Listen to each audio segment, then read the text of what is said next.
Hello, magandang gabi sa inyong lahat. Maayong gabi. Good evening, everyone. Karong gabi na ako i-share sa inyo mga kaigsunan. Tungod kay nalanggit ko yung mga butang nga gusto i-clarify, gusto i-hatagan o katinawan mga igsoon. Kini bang word nga deliverance? Kano man tungod kay viral karon sa social media ang mga tao nga nagpalayas og demonyo or kining gitawag og casting out demons. Now ako dili ko kining ni ang ignorante pag-abot ang napita because until now I cast out demons, but pinaagi sa insaktong pattern sa pagpalaya sa demonyo mga kaigsunan. Ako rin i-share sa inyo as warning lang po tungod kay dagan magud nagahimo karon mga kaigsunan o kanang deliverance. I mean, gigamit ang word nga deliverance pero wala nila masabti ang truth, ang meaning sa word nga deliverance. Na unsa man ang word nga deliverance mga kaigsunan? Ang meaning nga deliverance buti pasabot mga kaigsunan, kagawasan or freedom mga kaigsunan. The word deliverance means freedom or kagawasan.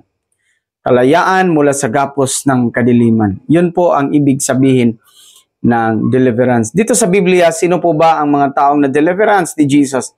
Sila Pedro, mga apostles, lahat ng followers ni Jesus, sila pong lahat ay nag-minister ni Jesus ng deliverance. Sa paanong paraan po ni Jesus sila pinalaya? Ano pong pattern na ginamit ni Jesus na nagpapalaya siya ng mga demonyo or nag-cast out ng demons?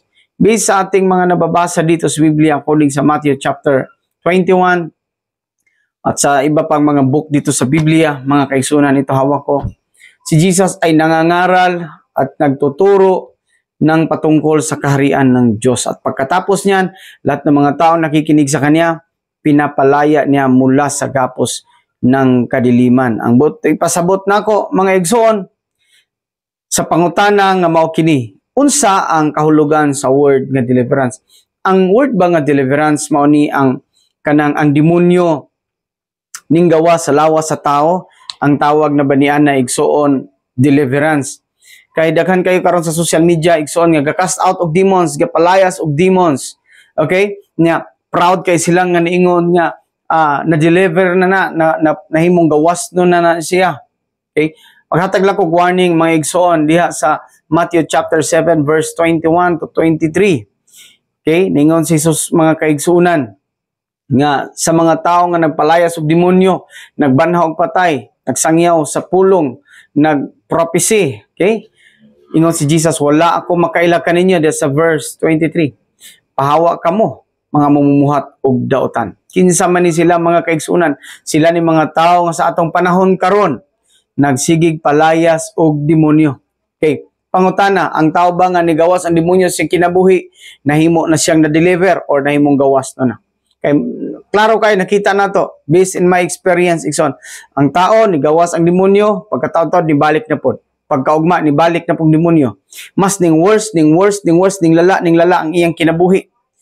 Okay, naulawan pa ang Ginoo ngano man humag cast out sa demons, gi broadcast nga okay na, freedom na, nahimong na deliverance na, pero pagkaugma ning siyagit na pod kay na poy demonyo na pod ning sulod, bag-ong ning sulod. Ang tawag ba na demonyo? Dili, mga kaigsunan. Kining tawhana nga gi-cast out ang demons, nagbalik-balik ang demons yang kinabuhi. Nahulog na hinuon siya o kining niyang public market. Buti pasabot nahimong nasakop na hinuon siya sa gingharian ni Satanas. Nganuman, once nga ang tao, ang usa ka balay kanunay balik-balikan sa usa ka tao, but pasabot iya na nang gipanag-iya. Para sa guna nato, nag-unta og balay, puy-an nato ang balay, gasulod gawas ta sa atong balay. Ang tawag ana ato na nang gipanag-iya. So ang tao nga kanunay gisudlan og demonyo, gipanag-iya na sa demonyo. Kanunay ginabalik-balikan sa demonyo, but pasabot gitinguha na sa demonyo nga iyahon na nga tao. Ang tawag ba ni ana deliverance? Na-deliver ba siya? Nahimo ba siyang gawas nun? Wala, mga kaigsunan. Unsa ang word nga deliverance? The word deliverance means freedom or kalayaan mula sa gapos ng kadiliman or kagawasan, mga kaigsuunan. So sa bang paagi ang tao mahimong gawas nun, mga kaigsunan, or ma-deliver, mga kaigsunan. Ingon si Jesus diri sa John, mga kaigsunan, Juan 8:32, sugdan ako 31. Then said Jesus to those Jews which believed on him, if ye continue in my word, then are ye my disciples indeed. Verse 32. And ye shall know the truth, og mahibalo siya sa kamatuoran, and the truth shall set you free. Og ang kamatuoran may maghatag kanimog kagawasan.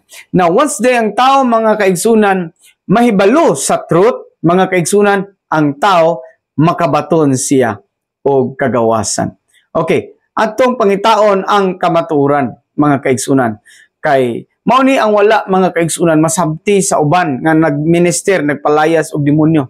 Okay? Ay lang pagtuo nga sa diha nga nagpalayas sila demonyo, ning tuang demonyo na sila gahom. No, dili na maoy pruweba nga ikaw nasakop na sa paghari sa Ginoo. Kay bisan ang mga unbeliever nagpalayas pud sila demonyo. Okay? Daghan kayo. O gani, sikat kay narong pari nagpalayas pug demonyo. Sa may kalahian ninyo, ana. Wala, nga naman, inyong gigamit nga pattern, parihas ra. Unlike sa pattern ni Jesus. Tingon si Jesus, ang kamatuoran may maghatag og kagawasan.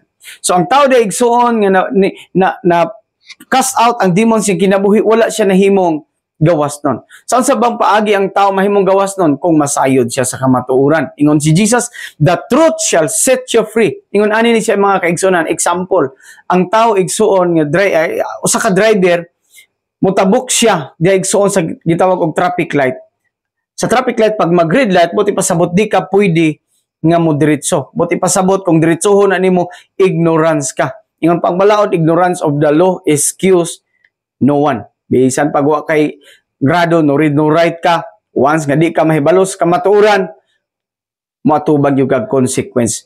Ingon ana pod mga kaigsunan, once nga ang tao wala na sayod sa kamatuoran sa gingharian sa Dios, ang tao maghimo siya og sala kanunay. Iyahang i-break ang law. Iyang i-break ang law. Iyang i-justify nga tama siya nga naman gigamit niya ang ngalan sa Ginoo, which is wrong, mga kaigsuonan. Kay daghan nagpalayas lagi diri sa Biblia, nag-ayog masakiton, nagbanhawg patay, naghingilin og mga demonyo. Ingon si Jesus, wala ako makaila kaninyo. Pahawa kamo mga mamumuhat ug daotan. Now, unsa man di ay ang kamatuoran, mga kaigsuonan? Ang kamatuoran, mga kaigsuonan, si Jesus ang truth. Jesus Christ is the real truth.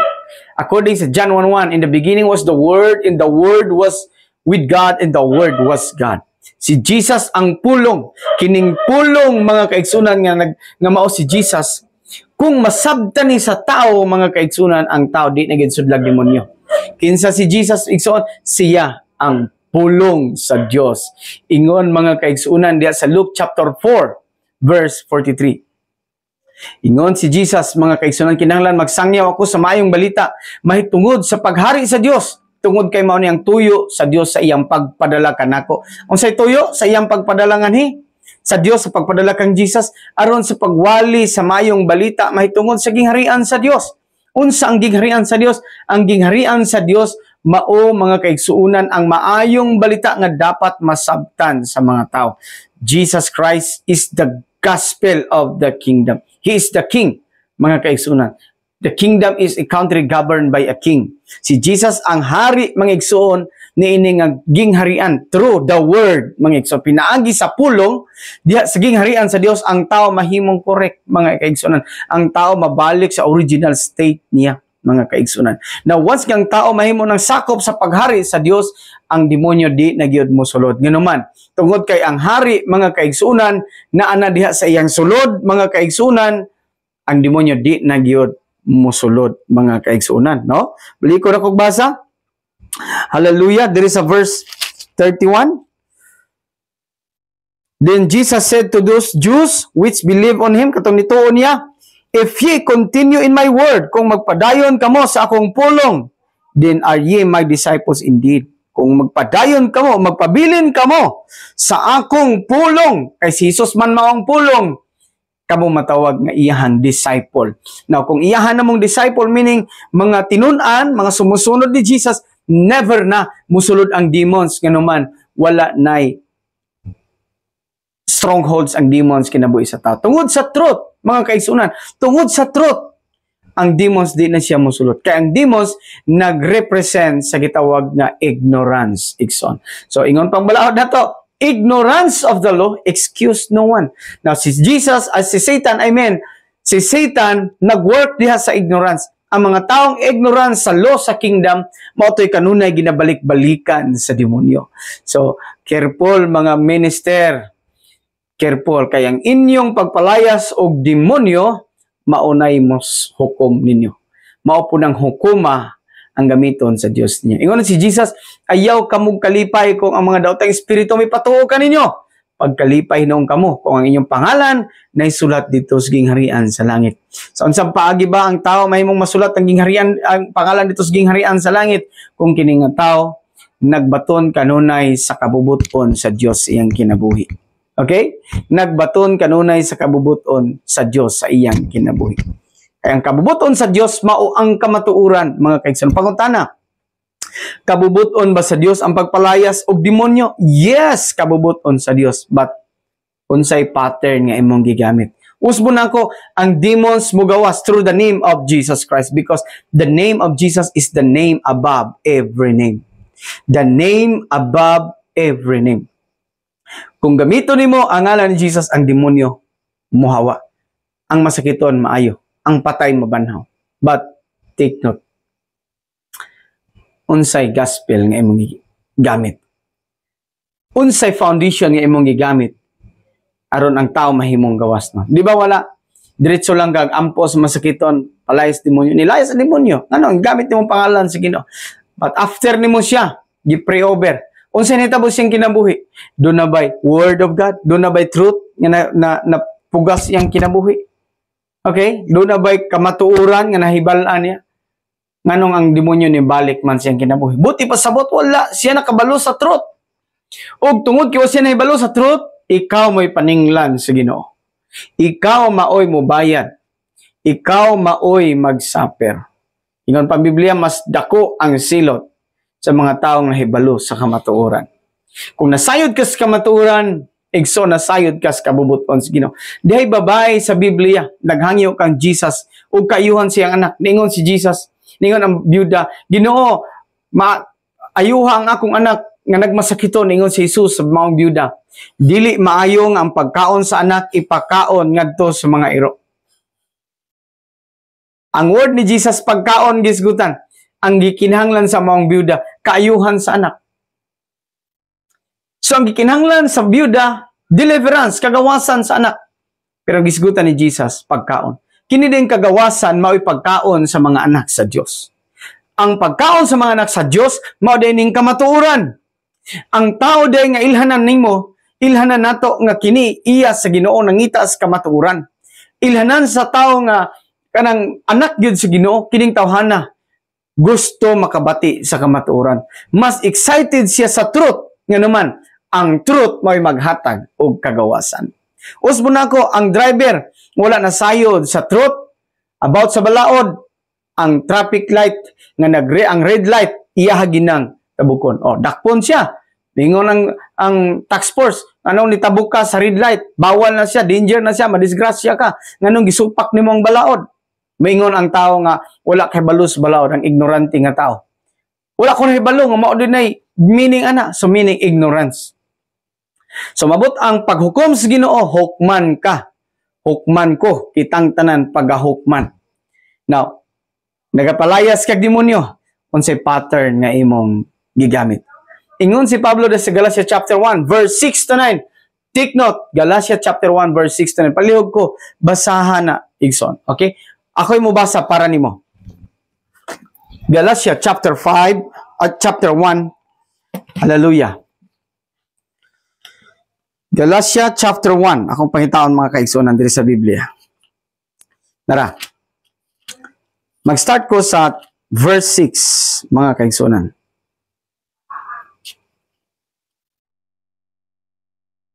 Nahibulong ako nga sa kalit lamang mitalikod kamo kaniya nga naghatag kaniyo pinagi sa grasya sa Dios. ug midawat kamo sa laing ibanghilyo. Ang tinuod walay laing ibanghilyo. Apan gisulti ko kini kay may mga tao nga nagsamok kaninyo og naninguha pagtuo sa ibanghilyo ni Kristo. Apan bisan kami o usa ka anghel, tiknot mangison, bisan kami o usa ka anghel gikan sa langit magwali, tiknot sa word magwali kaninyo og ibanghilyo nga lahi sa among giwali, ipatunglo siya. Gisulti ko kini, gisulti na namo kini kaniadto og karon sublion ko pag-ingon kung may magwali kaninyo og ibanghilyo nga lahi sa inyong nadawat kaniadto, matinunglo siya. Unsa man ang ibanghilyo mga kaigsunan or ang maayong balita mga kaigsunan? Ang maayong balita mahitungod walay lain sa paghari sa Dios. Matthew chapter 24 verse 14, kung mawali na ang mayong balita mahitungod sa paghari sa Dios sa tibuok kalibutan, maabot na ang katapusan. Nganong wa pay katapusan, nganuman wala pay nagwali, na may nagwali sa 100%, only 5% lang ang nagwali sa mayong balita. Unsay giwali? Deliverance. Unsay giwali sa mga preacher karon sa social media? Tithes, pagpadato, pagpalambo, unsa pa diha, etc. No? Mga born again, unsa pa diha? Ang right pattern nga iwali igsoon ang mayong balita mahitungod sa paghari sa Dios. Unsa ang mayong balita sa paghari sa Dios? Dapat ikaw ang mag-seek nini. Matthew 6:33, but seek ye first the kingdom of God and His righteousness, and all these things shall be added unto you. Imo ning i-seek igsoon, imo ning i-explore, imo ning explore igsoon. So ang kingdom sa Ginoo, tagahanda kaglo, i-country. Usa siya kan nasod dito sa gingharian sa langit mga kaigsunan nga gidumala sa hari. O ang gingharian sa langit nag-expand, nag-extend din sa yuta. Gihimo niya ang planet Earth expansion sa iyang kingdom dito sa langit. O ang iyang mga anak nga mao kita, iyang gibutang dinhi sa planet Earth aron i-domain nato ang planet Earth igsoon. Genesis chapter 1 verse 26, let us make man in our image after our likeness, and let them have dominion over the earth. Mga kaigsunan. So kita, ang ipiyalan sa Ginoo dinhi sa planet Earth, mga kaigsunan. So once nga ang tao masayod sa truth, mga kaigsunan, ang demonyo, dili na gyud mo balik og sulod sa tao. Okay, pangutana. Sa unsa bang paagi ang demonyo nakasulod sa tao? Unsa may history? Next video, ako anang hisgutan igsoon. Next video, abangan niyo ito. Next video natin, part 2 natin igsoon. Unsay pattern nga gigamit sa demons nga nakasulod siya dinhi sa planet Earth. Oh, I'm sure ma-miss ka kung masabtan nimo ni. So, for now, for this video, warning lang ako ay igsoon.